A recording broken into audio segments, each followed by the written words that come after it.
Then I went to work. I was given a problem to do with portal frames and optimization. It was a technical problem, how to design these structures. And yet when I looked into it, I decided it wasn't a technical problem at all. It was to do with the way these pieces of steel are manufactured and the efficiency of that. And I went to my boss and said what my conclusions were, and he ignored them. He didn't believe me.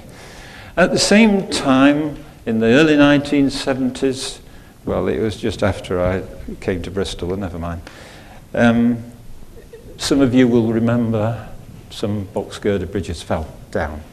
And that was pretty traumatic for structural engineers at the time.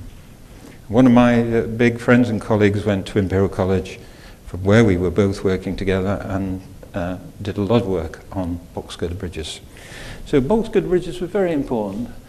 And then the other thing was the business of working against the business of living in London. The man in the bowler hat just refers to the moment when I decided I didn't want to live in London anymore, because I was on the train in the southern region, and as always it was breaking down, the service was breaking down. And I remember in those days, 1968 this would be, they still wore pinstripes and bowler hats in the city, and this chap at Victoria Station just lost it. He just went completely berserk. British Rail, come on. And I thought, no, I don't want this anymore. So I learnt, when I was at work, I learnt all about experts, because when I was at work, I used to come to universities like Patrick first came here, and I used to wonder what an expert was. And then I came across this definition. X is a has-been, and spurt is a big drip under pressure. So I came to Bristol, and the first thing somebody from the engineering maths said to me is your modelling continuous or discrete? And I hadn't a clue what it meant. I didn't, what are you talking about? Because nobody in my education had mentioned that. This is part modelling, so probably Bristol's a better university than the one I went to. I don't think it is, but could be. And then I was asked to help teaching virtual work. Now, those of you who are on the civil side will know all about virtual work. It wasn't taught to me as a student. And when I discovered how it was being explained to the students, I thought, no wonder they don't understand virtual work. Virtual work is sort of imaginary work. It's work that you can think of as happening, but isn't real. And it occurred to me it was a thought experiment. Whoops. It was a thought experiment. And so again, it was the relationship between the hard system, because that's very hard, virtual work. It's an analytical tool, and the way we think about what that means and how we explain it to each other. And then I thought, well, if I'm going to be a structural engineer, I need to really pass the Institution of Structural Engineers Part 3 design exam, which is very tough, I have to say. But what I soon realised, if you're going to pass a 7-hour exam, you have to have some exam technique. Now, you'll know that if you've done it, you will have done exams, I'm sure, and you know technique's important. But a 7-hour design exam, that was really quite tough, but I managed to pass. And then I started my research here in Bristol, and the hard bits was, I was interested in structural design and safety, and the function, or how you describe the function of a structure is in terms of limit states or limiting conditions on the performance. The cost, nearly always defined in terms of first cost. And I discovered something called reliability theory, which was developed partly with Sir Alfred Pugsley, as I mentioned earlier, but mainly in, as far as structures was concerned, civil structures in America, and to some extent in Europe. But on the other side, I was seeing, well, function and form define structure. And form is somewhat aesthetic, but there's also a structural form, which is good or not so good. And it's softer than the functional thing. There's no real theory, no hard theory about that. Although Jatinder Raghavan and myself have been developing a theory of structural form to do with vulnerability and resilience since.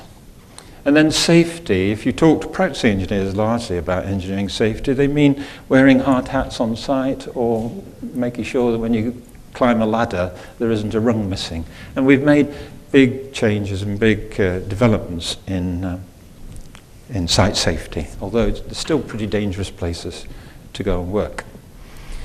And risk. Now, risk I'll come to, because to me risk is so fundamental and is so badly understood, not just by the general public, but by us, the profession of engineering, and other professions too.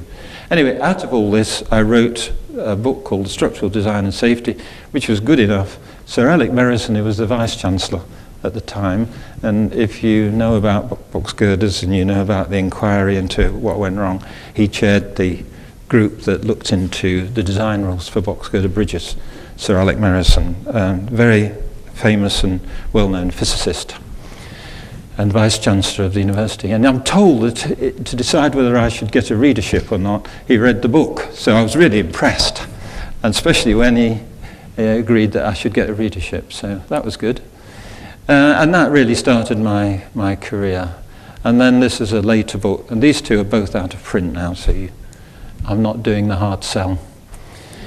Anyway, what I came to realize that there is this gap or this gulf between what we know, like advanced reliability theory and structures, what we do, because I'd taken the structural design exam, I know how people were designing structures.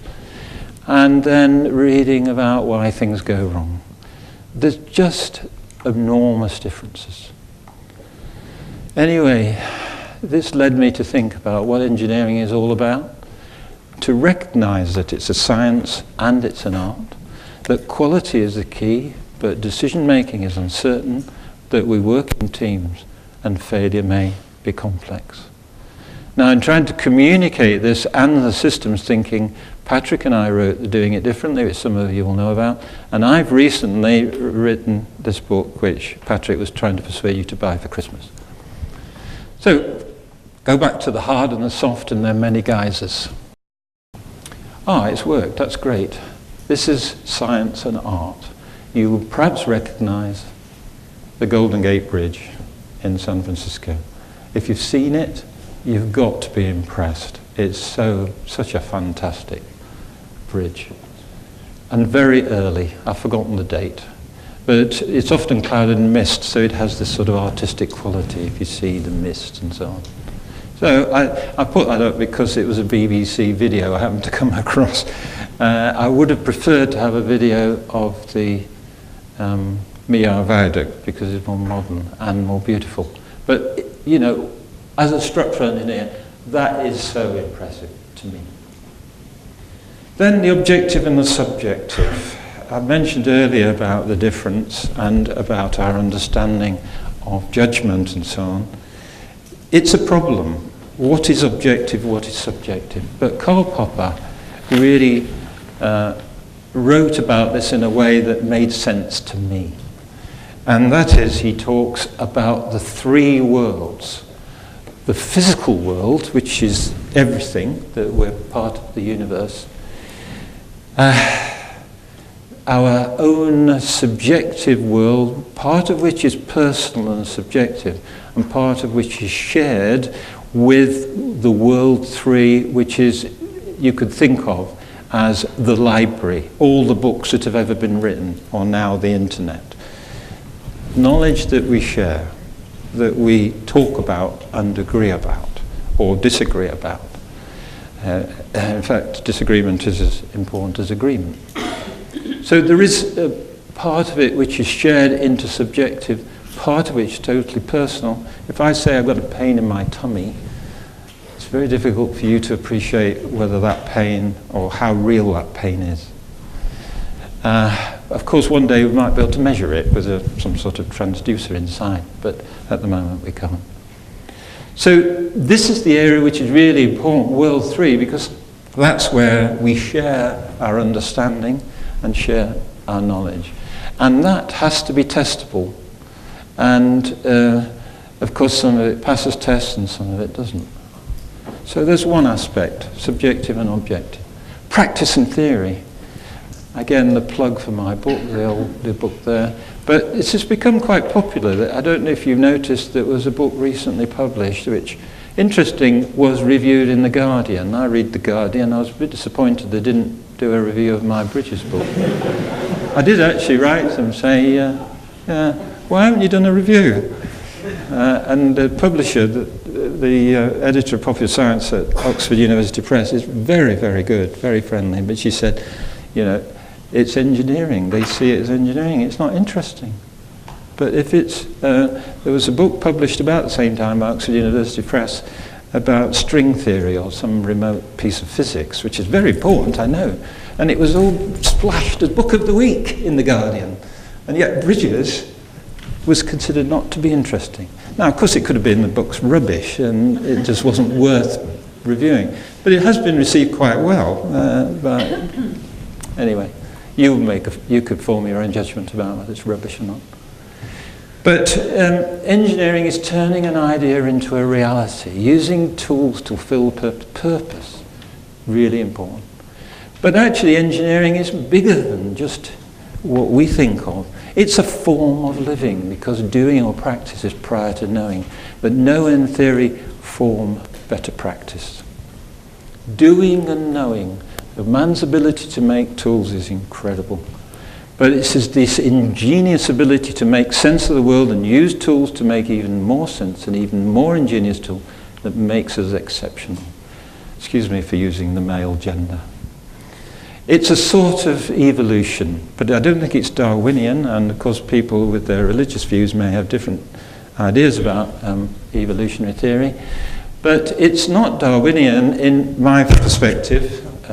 Again, it's something we could discuss, because it's purposeful. We do things for a reason. So when you look at the way a particular model of a car or type of bridge or type of engine has developed incrementally, you could see the evolution. But it's purposeful evolution. It's not like survival of the fittest in Darwinian terms.